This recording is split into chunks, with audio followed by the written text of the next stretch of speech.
तो हमने लेटेस्ट 23 22 के पेपर्स तो देखे थे आपके पास, अब 21 के हम पेपर्स देख लेते हैं। तो कुछ वेरिएशंस में मिल जाएगी क्वेश्चन में। फर्स्ट क्वेश्चन है, for a progressive wave state what is meant by wavelength. Wavelength की डेफिनेशन The लिखनी है simple. distance between two wavefronts. ठीक है।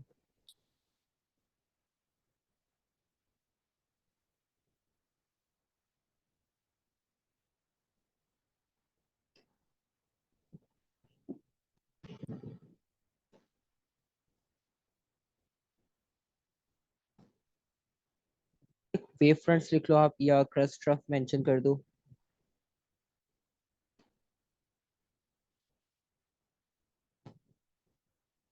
और नेक्स्ट पार्ट है, अब light wave from a laser has a wavelength of 460 nanometre.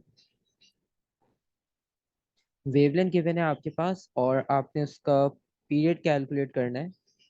तो किस तरह से कैलकुलेट करोगे आप? V is equal to frequency times lambda. v is equals to frequency times lambda, ठीक है। और अब उसमें आपके पास मिसिंग क्या क्या वैल्यूज हैं? जो स्पीड होगी वो 3.0 times 10⁸ and then divide by the wavelength, तो फ्रीक्वेंसी मिल जाएगी। फिर फ्रीक्वेंसी का फॉर्मूला यूज करके इज इक्वल्स टू 1/t, फिर हमें टाइम मिल जाएगा। ठीक है।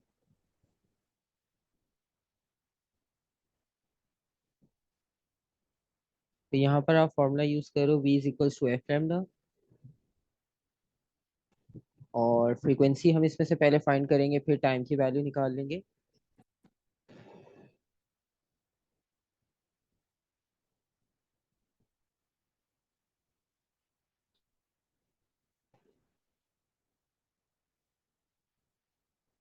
आंसर चेक कर लो बस एक बार, क्या आंसर आ रहा है फाइनल।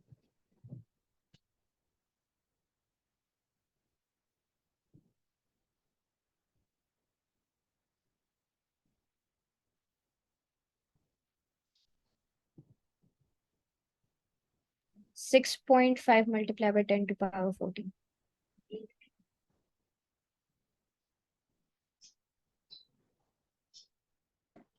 ठीक है, ये फ्रीक्वेंसी की वैल्यू हो जाएगी और टाइम पीरियड के लिए हम रेसिप्रोकल कर लेंगे। तो फाइनल आंसर की वैल्यू आपके पास। 1.5 मल्टीप्लाई बाय 10⁻⁻15।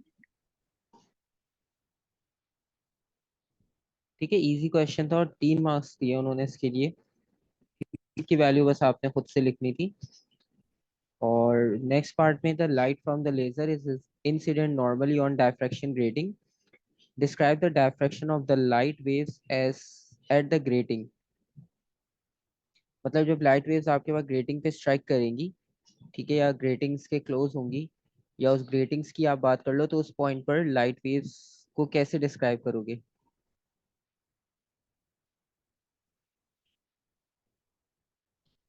हमने सर जो डायफ्रैक्शन होगी वो स्प्रेड आउट ऑफ वेव्स होता है।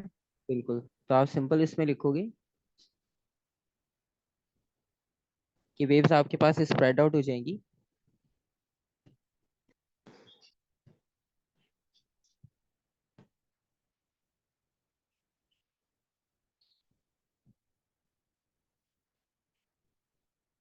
when it passes through the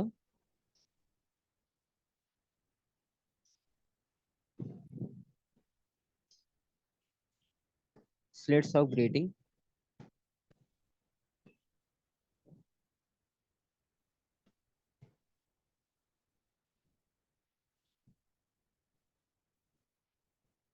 ठीक है।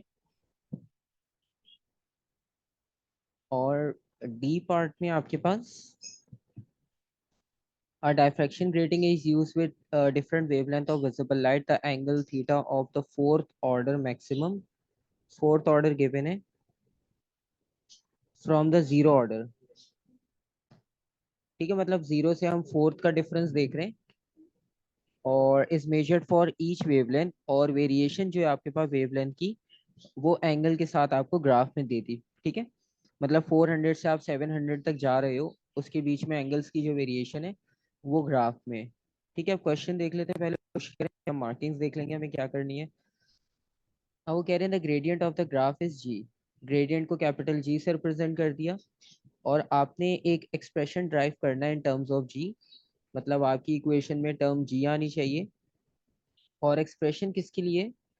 Distance D between the centre of two adjacent slits.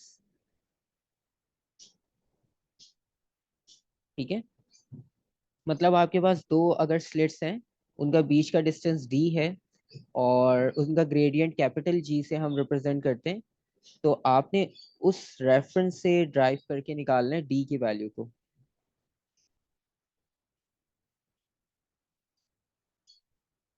ठीक है। अच्छा देखो, बेसिक अगर हम देखें इसमें, आपको भी क्लियर समझ ना आया उनका क्वेश्चन पूछना क्या चाह रहे हैं।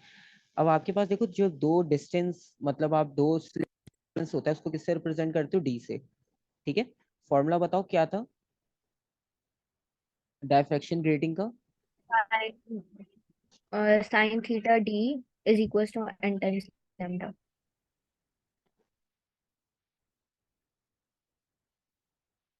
तरह की जो भी एक्सप्रेशंस वाले क्वेश्चन हो ना, उसमें फॉर्मूला लिख लिया करो, तो थोड़ा सा आइडिया हो जाएगा कि हाँ करना क्या है। तो बेसिकली हमें पता है स्मॉल डी तो हमारे फॉर्मूला में आता है। ठीक है, तो वो स्मॉल डी की बात कर रहा है। अब वो कह रहे हैं कि आप एक्सप्रेशन इस तरह से ड्राइव करो कि जो डिस्टेंस है आपका between the centre of two adjacent slit in the diffraction grating. अच्छा, अब जो ग्रेडियंट है ग्राफ का, ठीक है, और ग्राफ देखो किन दो क्वांटिटीज के बीच में बना है, एक साइन थीटा यानी एंगल, और दूसरा वेवलेंथ। ठीक है, अब ये थोड़ा सा मैथमेटिकल एक्सप्रेशन है आपके पास। मैथमेटिकल एक्सप्रेशन इस सेंस में, आपने इक्वेशन पढ़ी होगी मैथ्स में, y इज इक्वल्स टू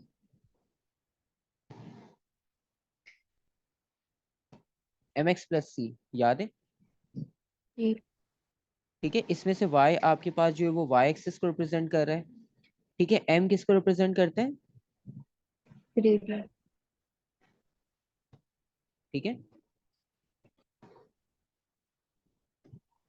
तो बेसिकली हमें भी इक्वेशन कुछ इस तरह की बनानी है। ठीक है, क्योंकि उन्होंने कुछ ऐसा एडिशनल कुछ नहीं लिखा हुआ कि जिससे आपको कुछ हिंट मिले कि ड्राइव क्या करना है। सिर्फ आपको एक हिंट मिल रहा है ग्रेडियंट से, तो आप ग्रेडियंट की इक्वेशन जो है वो, ठीक है, वो आपने ग्रेडियंट की हेल्प से इसको इक्वेशन को ड्राइव करना है। तो बेसिकली सबसे पहले आप देखो वाई एक्सिस पर क्या लिखा हुआ था हमारे पास, साइन थीटा। थीटा। तो हम वाई यानी लेफ्ट हैंड साइड पे साइन थीटा को लेकर आएंगे, और बाकी इक्वेशन को शफल कर लेंगे। तो उसके अकॉर्डिंगली अगर हम देखें तो आपकी इक्वेशन कैसी बनेगी?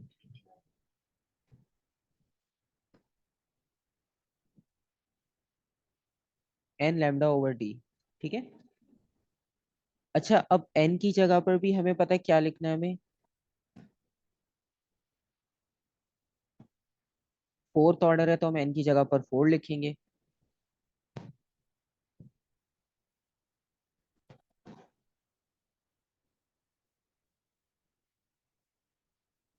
ठीक है, अब उसने कहा है कि फॉर द डिस्टेंस डी, तो हम 4 ओवर डी लिखेंगे लैम्डा, क्योंकि लैम्डा हमारे पास कौन से एक्सिस पर था? एक्स एक्सिस पर। ठीक है, तो अब आप देखो ये आपकी इक्वेशन ऑलमोस्ट सेम बन गई, सिर्फ हमारे पास कांस्टेंट नहीं है, क्योंकि कांस्टेंट हमारे फॉर्मूला में था ही नहीं, तो उसकी जरूरत भी नहीं है। तो एक्स पे वेवलेंथ आ गई। ठीक है, अब आप इसको कंपेयर करके देखो, तो ये आपका वाई हो गया, और ये एक्स हो गया। ठीक है, ये एक्सप्रेशन बन गया।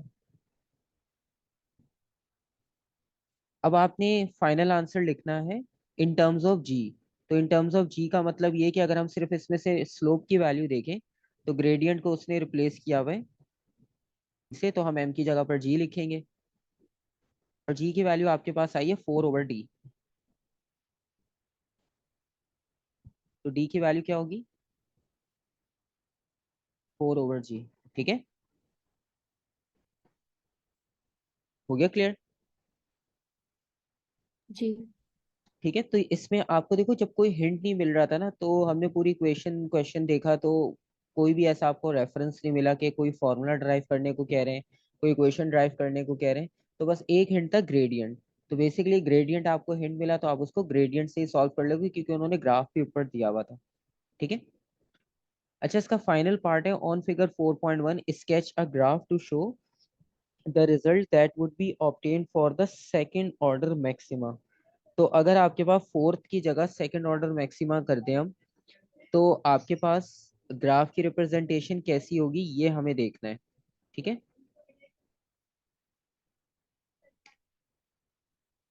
तो इसका मतलब ये कि हमारा जो ग्रेडियंट है वो अभी किसके इक्वल था,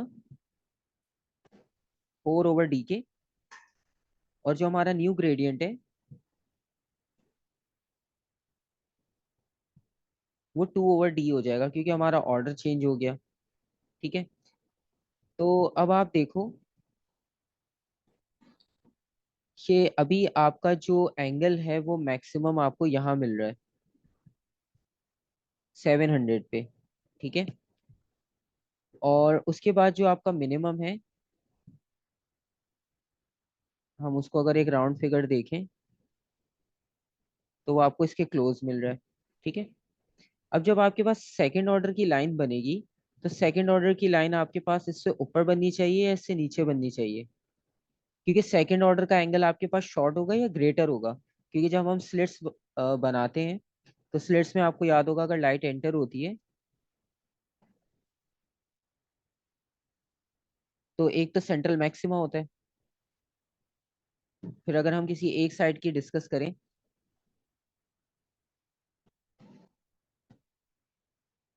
first order, second, third, fourth, तो आप देखो फोर्थ का एंगल आपके पास ग्रेटर होगा। ठीक है, उसमें थीटा की वैल्यू पहले से ज्यादा आएगी। ऐसा ही है, तो इसका मतलब ये कि जो आपके पास सेकंड होगा ना, तो सेकंड ऑर्डर का मतलब ये कि आप इसको ऑलमोस्ट हाफ कर लो। ठीक है,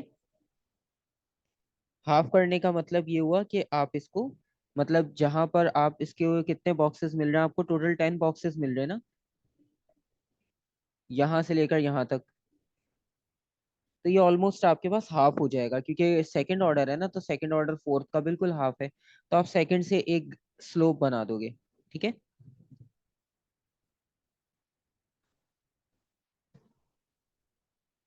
इस तरह से। ठीक है, सर जो सेकेंड ऑर्डर का जो एंगल होगा वो कम बनेगा ना?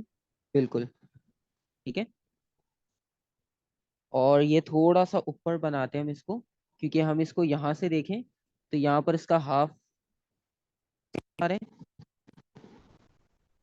और एक हाफ आपके पास ये वाली ब्लू लाइन पर आ रहा है। ठीक है, तो अब हम इसको ज्वाइन करके बस स्ट्रेट लाइन बना लेंगे,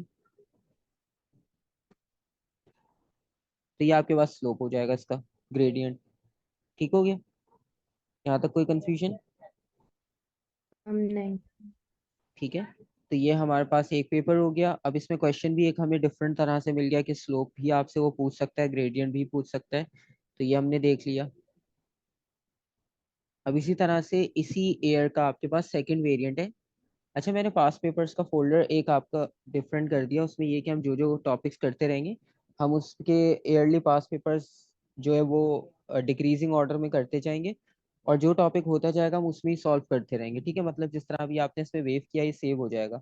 फिर जब हम इलेक्ट्रिसिटी करेंगे तो हम इसका नेक्स्ट पार्ट इलेक्ट्रिसिटी वो भी इसमें सॉल्व कर लेंगे। ठीक है, और फिर ये वीकली मैं अपडेट कर दिया करूँगा ड्राइव पे, तो उससे ये आपको आइडिया होगा कि हम कितने पेपर्स कर चुके हैं, बार बार रिपीटेशन नहीं होगी। ठीक है, ठीक है sir। और इसी ईयर में आपके पास एक वेरिएंट है, सेकंड वेरिएंट, और उस क्वेश्चन को भी देख लेते हैं।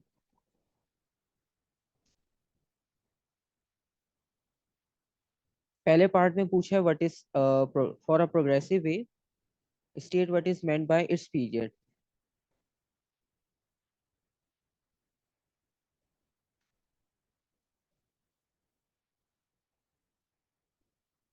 ठीक है, तो सबसे पहले आपने पीरियड की डेफिनेशन यहाँ पर लिखनी है प्रोग्रेसिव वेव के लिए। तो बेसिकली वो आपसे क्या पूछ रहा है, टाइम पीरियड पूछ रहा है।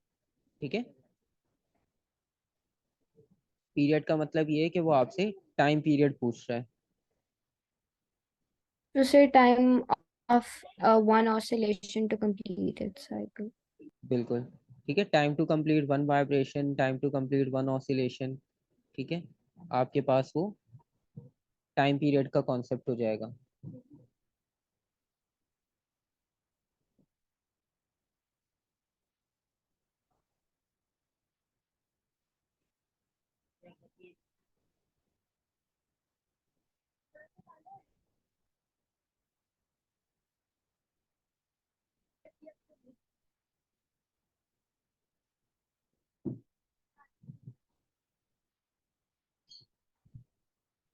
ठीक है, time to complete one oscillation wave, कुछ भी आप लिख सकते हो, आपकी चॉइस है। ठीक है, सेंस एक ही बनेगा। उसके बाद नेक्स्ट पार्ट है आपके पास, state the principle of superposition. इसमें भी आपने डेफिनेशन लिखनी है सिंपल।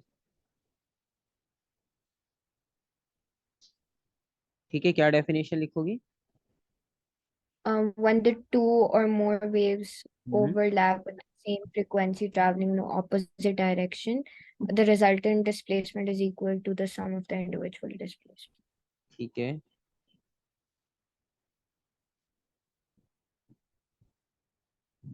तो जब दो वेव्स आपके पास ओवरलैप करेंगी तो उनका डिस्प्लेसमेंट जो है वो उनके इंडिविजुअल डिस्प्लेसमेंट के सम के इक्वल होगा।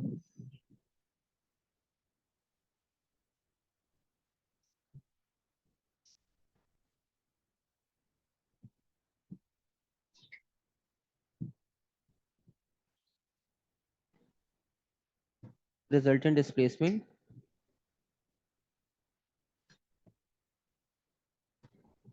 विल बी इक्वल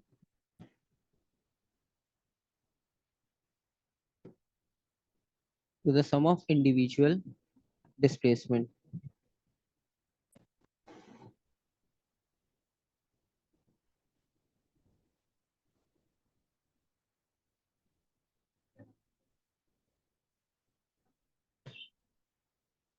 अच्छा, नेक्स्ट पार्ट में उन्होंने एक इलेक्ट्रोमैग्नेटिक वेव का रेफरेंस दिया है जिसकी वेवलेंथ है 0.40 metre, are emitted in phase from two sources X and Y.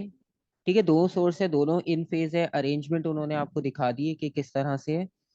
ठीक है, और उसके बाद एक है detector moves along a path that is parallel to the line X Y.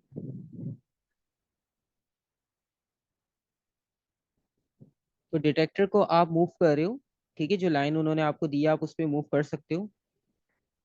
और अब pattern of intensity maxima and minima is detected. ठीक है, distance X Z is equals to 1.380। X Z का डिस्टेंस बता दिया, वाई जेड का distance बता दिया। ठीक है, अब वो कह रहे हैं कि state the name of the region of the electromagnetic spectrum that contains the wave from x to y। ठीक है, अब x से y तक आपके पास जो रेंज बनेगी, जो रीजन आएगा, उस रीजन का आपने नाम बताना है।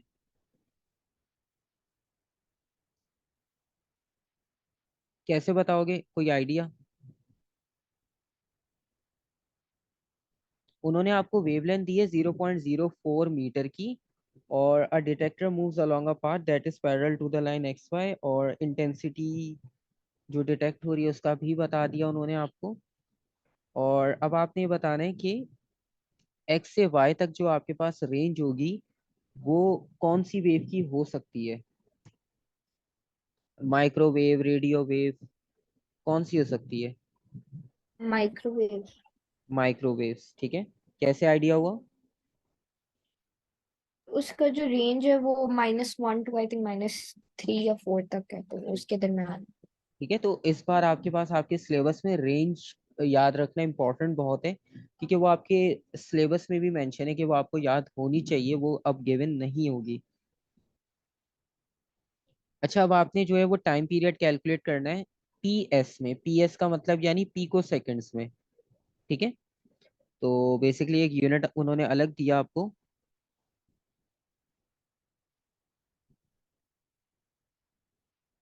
पिको सेकंड का मतलब ये -12। ठीक है, तो हम पहले वैल्यूज देख लेते हैं फिर हम कन्वर्जन कर लेंगे।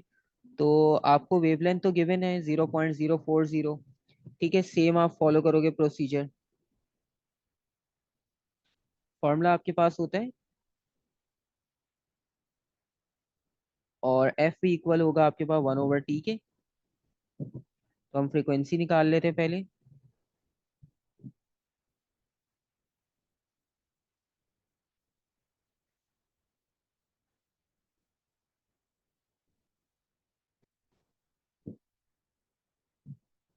वेवलेंथ थी 0.04। ठीक है, तो इसकी वैल्यू भी कैलकुलेट कर लो ताकि हमें फाइनल आंसर मिल जाए अगर नेक्स्ट में यूज करना पड़े तो।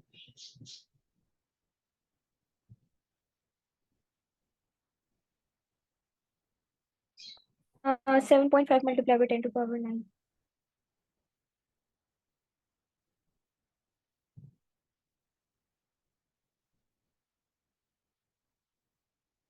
और इसी को आप 1/, आंसर भी कर लो।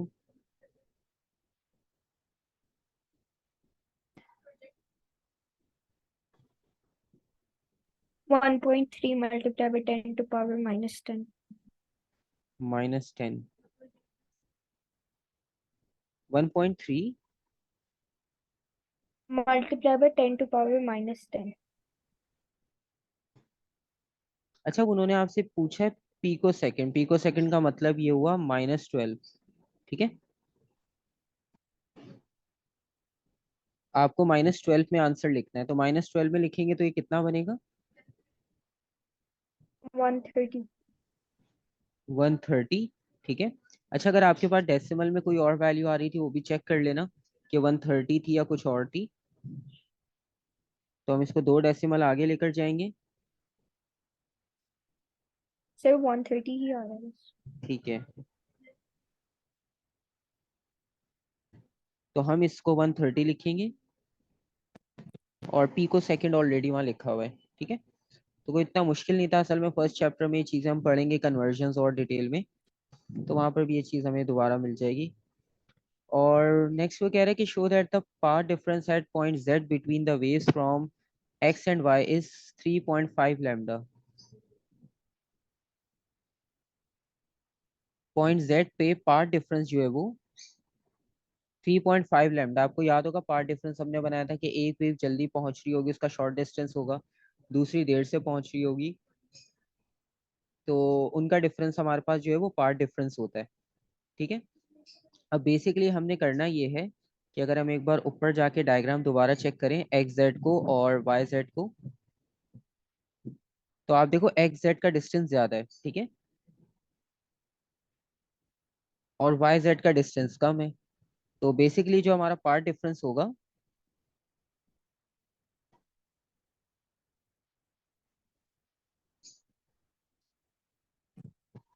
पार्ट डिफरेंस में आपको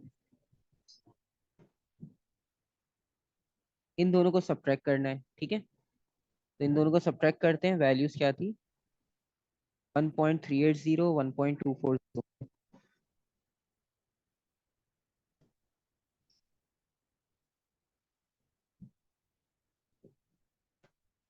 ठीक है, तो ये आपके पास इनको सब्ट्रैक्ट करोगे आप, तो आपका फाइनल आंसर कितना आ जाएगा? 0.14.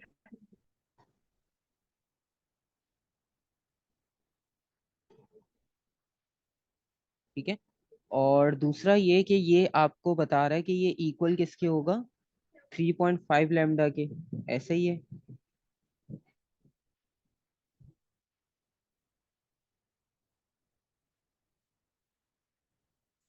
अब इसको 3.5 आपने शो करना है। अब ये 3.5 आप कैसे शो करोगे? 0.140 तो आपका आ गया पार्ट डिफरेंस।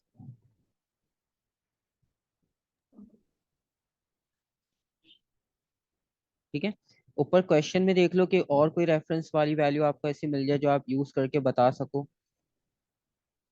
वेवलेंथ. वेवलेंथ, तो वेवलेंथ आपकी कितनी है? 0.04 मीटर। ठीक है, तो अब क्योंकि उन्होंने आपको आंसर में लिखा है 3.5 लैम्डा आना चाहिए, तो उससे आपको हिंट मिल जानी चाहिए थी, जैसे आपने बताया कि वेवलेंथ, कि हम इसको वेवलेंथ से डिवाइड कर लेंगे।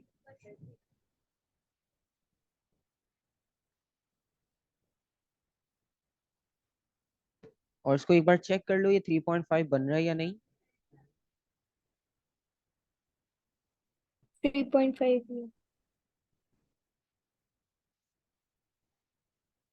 ठीक है, तो ये आपके पास 3.5 लैम्डा ही बनेगा। और उसके बाद वो आपसे फेज भी कह रहा है।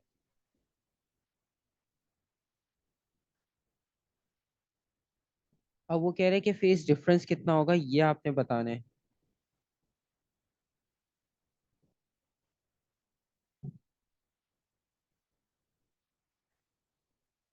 Calculate the phase difference between the wave eight point Z. तो फेज डिफरेंस का कोई आइडिया कैसे बता सकते हो?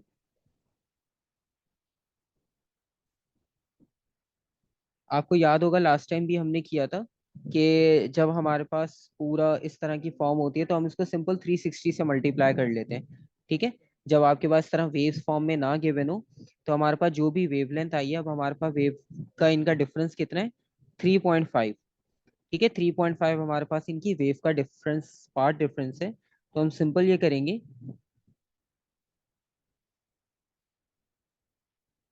इसे 360 से मल्टीप्लाई करेंगे और जो हमारा एंगल आएगा हम उसको पार्ट डिफरेंस में लिखेंगे। ठीक है। तो क्या आंसर आएगा आपके पास? 1260। 1260।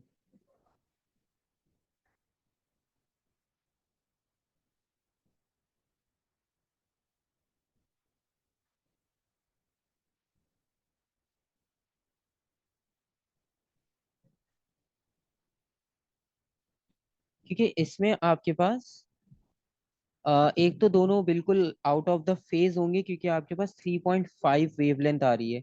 तो मतलब कंप्लीट भी नहीं हो रही वेव यहाँ पर, तो इसका मतलब है दोनों आपके पास आउट ऑफ फेज होंगे। ठीक है। तो आउट ऑफ फेज होने की वजह से आपके पास इसमें एंगल थोड़ा सा डिफरेंट ही मिलेगा आपको। ठीक है।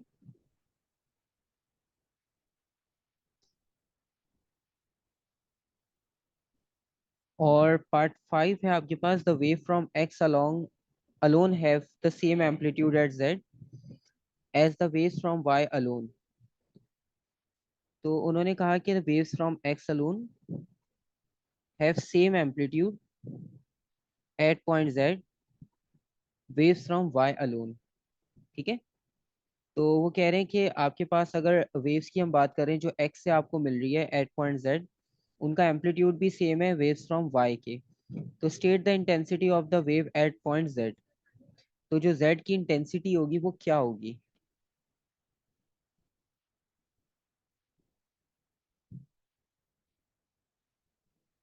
ठीक है, अभी हमने जिस तरह डिस्कस किया कि ये 3.5 आ रही थी आपके पास, तो इसका मतलब है ये दोनों आपके पास आउट ऑफ फेज हैं। तो सर जीरो होगी। बिल्कुल। तो ये आउट ऑफ फेज है। तो आउट ऑफ फेज होने का मतलब ये है कि ये डिस्ट्रक्टिव इंटरफेरेंस बना रही है।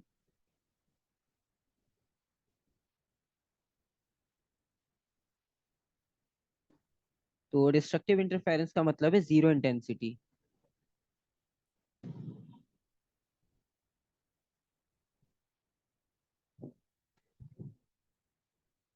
ठीक है।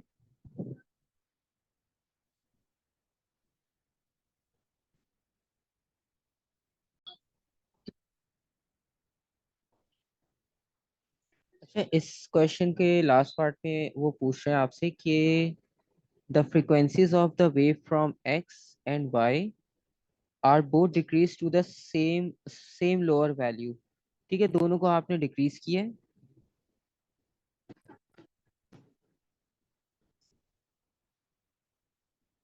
और the values stay within the same region of the electromagnetic spectrum.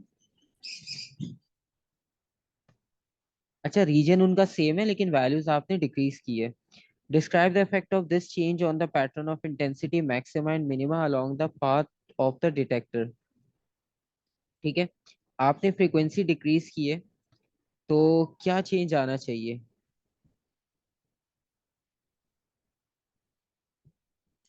इसका फॉर्मूला याद है आपको? हम स्लिट्स का फॉर्मूला यूज करते थे, फॉर्मूला याद है आपको? A X is equals to lambda D. बिल्कुल सही। तो A equals to lambda D. तो अगर हम चेक करें तो हमें क्लियर हो जाएगा।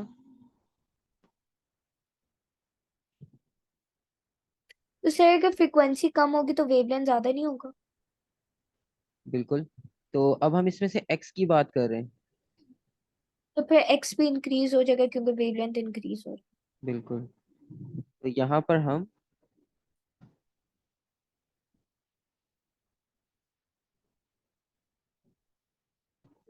तो बेसिकली हम फ्रीक्वेंसी को डिक्रीज कर रहे हैं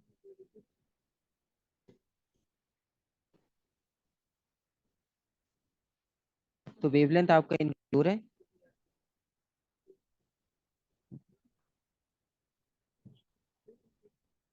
और दूसरी बात ये कि आपकी जो x की वैल्यू है, वो x की वैल्यू भी ऑटोमेटिक इंक्रीज हो जाएगी, ठीक है, क्योंकि वो दोनों डायरेक्टली प्रोपोर्शनल है। ठीक है, तो x की वैल्यू भी आपके पास डिक्रीज हो जाएगी।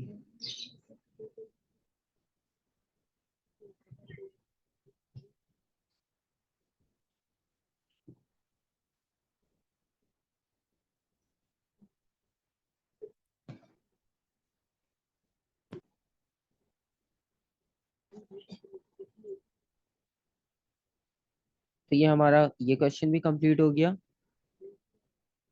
और एक क्वेश्चन बस और करते हैं, फिर हम नेक्स्ट टाइम जो है वो इलेक्ट्रिसिटी स्टार्ट करेंगे।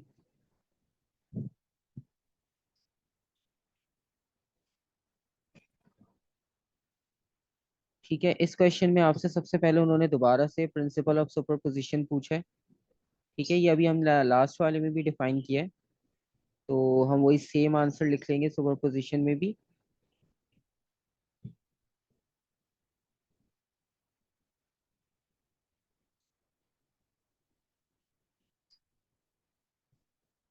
ये सुपरपोजिशन अभी हमने यहाँ भी डिफाइन किया था, वही सेम हम यहाँ पर भी लिख सकते हैं।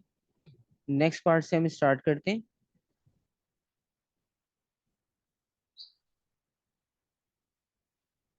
अब नेक्स्ट पार्ट में आपके पास गिवन है two waves with intensities I and 4i। ठीक है, इंटेंसिटीज आपके पास गिवन है, और उसको आपने अब इसमें फाइंड आउट क्या करना है। The waves have the same frequency, frequency same है, determine in terms of I the maximum possible intensity of the resulting wave. अब जो रिजल्टेंट वेव होगी, उसकी आपने मैक्सिमम इंटेंसिटी निकालने की क्या पॉसिबल हो सकती है। तो कोई आइडिया कितनी हो सकती है।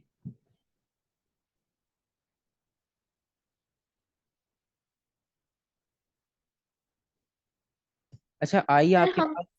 हम्म, किसके इक्वल करेंगे क्योंकि फ्रीक्वेंसी तो सेम है। अब फ्रीक्वेंसी अच्छा। में अगर अगर हम इंटेंसिटी की बात करें, तो इंटेंसिटी आपके पास ए स्क्वायर के डायरेक्टली होती है। और अगर हम सिर्फ एम्पलीट्यूड की बात करें, तो अंडर रूट के इक्वल हो जाएगा। ठीक है, अब उन्होंने कहा कि दो इंटेंसिटीज है हमारे पास, दो वेव की, एक की आई है और एक की 4i। ठीक है, ये दोनों आपके पास कंबाइन हो रही है। ठीक है, अब ये कंबाइन होने का मतलब ये है कि आपके पास, अगर आप इनकी उसकी बात करते हैं हम, रिजल्टेंट की। ठीक है, तो रिजल्टेंट को आप इसकी कैसे आइडेंटिफाई करोगे। इंटेंसिटीज की वैल्यू आ फिर गई। पाई बाय हो जाएगी अगर कंबाइन। और उसके एम्पलीट्यूड को अगर हम करें, एम्पलीट्यूड की वैल्यू क्या होगी, क्योंकि हमने तो एम्पलीट्यूड के हिसाब से उसको देखना है। ठीक है, फिर हम उससे कम इंटेंसिटी भी कंपेयर कर लेंगे। तो अगर हम दोनों वेव्स की बात करें, ठीक है, अगर हम फर्स्ट वेव की बात करते हैं, तो फर्स्ट वेव की इंटेंसिटी जो है वो,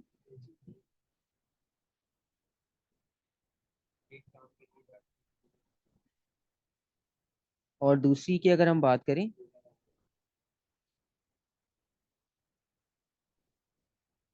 तो उसकी इंटेंसिटी आपके पास, उसका एम्पलीट्यूड क्या होगा आपके पास, 2a। ठीक है, ऐसे ही है। ठीक है, एम्पलीट्यूड आपके पास अंडर रूट आई के इक्वल है, और 4 टाइम्स आई का मतलब है कि आप अंडर रूट करते हो अगर,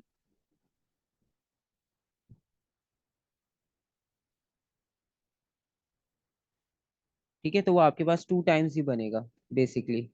ठीक है, क्योंकि इंटेंसिटी 4 टाइम्स है, तो एम्पलीट्यूड आपके पास जो है वो उससे कम होगा। तो ये आपके पास सीक्वेंस बन गया आपके एम्पलीट्यूड का। तो अगर आप रिजल्टेंट एम्पलीट्यूड की बात करते हो, तो दोनों का रिजल्टेंट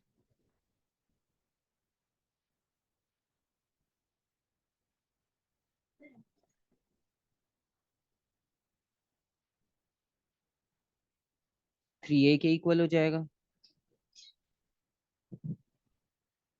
ठीक है, ये रिजल्टेंट एम्पलीट्यूड हो गया। और अब हमने क्या करना है कि आपने इसकी मैक्सिमम इंटेंसिटी बतानी है कितनी हो सकती है। ठीक है,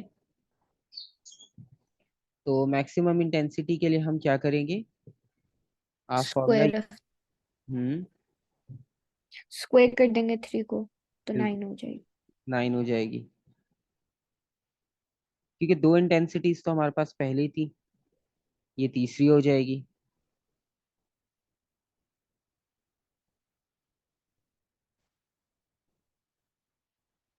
a/3a का स्क्वायर करोगे आप, ठीक है, और I3 आपके पास 9 टाइम्स हो जाएगा।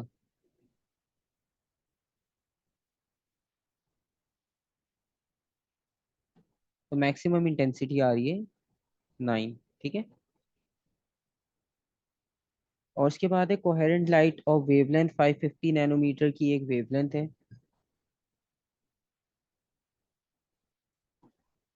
और डबल स्लिट एक्सपेरिमेंट है जिसमें 0.35 millimeter distance है, series of bright and dark fringes forms on a screen and plays a distance of 1.2 meter from the double slit.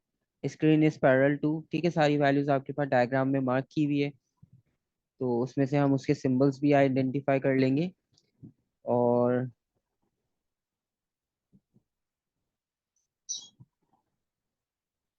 First part में कह रहे हैं कि determine the distance between the centres of adjacent bright fringes on the screen.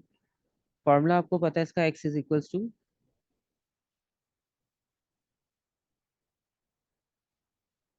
Lambda d/a हो जाएगा। ठीक है, wavelength है 550 नैनोमीटर,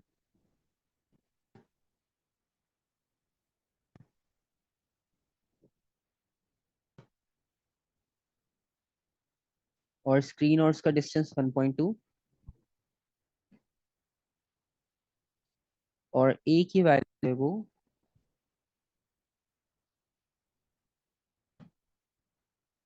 0.35 मिलीमीटर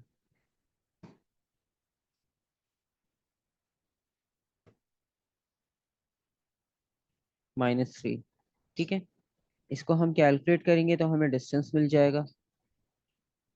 1.9 मल्टीप्लाई बाय 10⁻³ ये फाइनल डिस्टेंस हो गया। और लास्ट पार्ट है the wave light of wavelength 550 nanometre is replaced with red light. 550 को रिप्लेस किया आपने रेड लाइट से single frequency. State and explain the change if any in distance between the centre of the adjacent. Again वही बात है कि आपको red light की जो है वो रेंज का आइडिया होना चाहिए, तभी आप बता पाओगे कि इसमें क्या चेंज आएगा।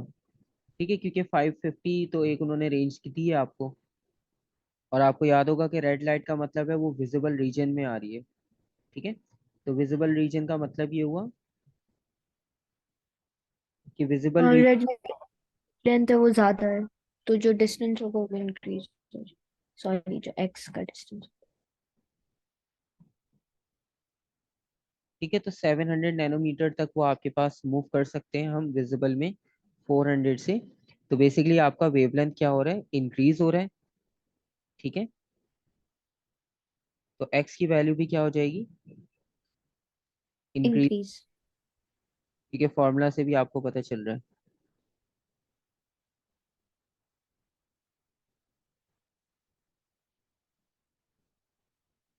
ठीक है, 550 का अगर आपको आइडिया ना हो कि ये रेड से पहले या रेड के बाद, अगर आप इसको रेड के बाद कंसिडर कर लोगे तो आप बोलोगे कि वेवलेंथ डिक्रीज हो रही है,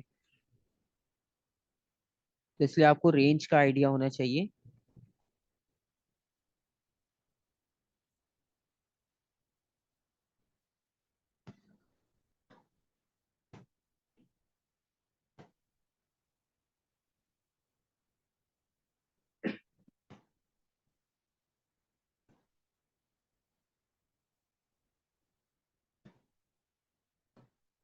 डिस्टेंस एक्स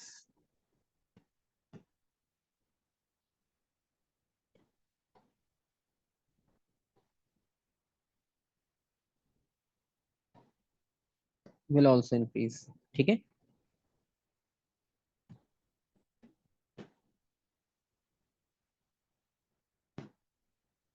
तो ये आपके पास जो है वो 21 के तीनों वेरिएंट्स हो गए आपके मई जून के, ठीक है। इसी तरह नवंबर कर लोगे तो 21, 22, 23 तीन ईयर्स के सॉल्यूशंस हो जाएंगे आपके पास, ठीक है। ठीक है और सर। फिर नेक्स्ट टाइम जो है वो इलेक्ट्रिसिटी का सेक्शन स्टार्ट करेंगे।